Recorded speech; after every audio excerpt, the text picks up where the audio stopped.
মা আৰু মই ফুৰিবলৈ ওলালোঁ। Hi guys, welcome back to my another mini vlog. ৰাতিপুৱা শুই উঠি দৈ অকণমান খাই ল'লোঁ। আজি চৰুৱা দৈ পাক কৰিম। তাৰপিছত এই দুটাৰ ইমান কাজিয়া। মাকে দুইটাকে ধৰি বান্ধি আনি শুৱাই থৈছে। ইমানে এক্টিং কৰি শুইছে, মূৰটো খজুৱাই দিলেও নুশুঠে দেখিছেনে। তাৰপিছতে ভিতৰলৈ আহি জলপান খাই ল'লোঁ ভালকৈ।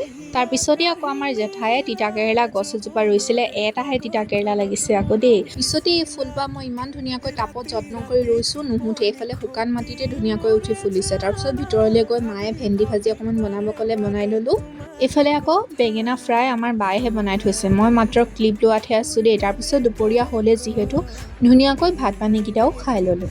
খাই বৈ উঠি কিনো কৰিম আৰু, শুবলৈতো সদায় মন নাযায় ন। ধুনীয়াকৈ এনেকৈ কিবা কিবি লিখি টাইম পাছ কৰি আছোঁ আৰু। তাৰপিছতে আজি আমি গ'লোঁ মাৰ এগৰাকী বান্ধৱী ঘৰলৈ।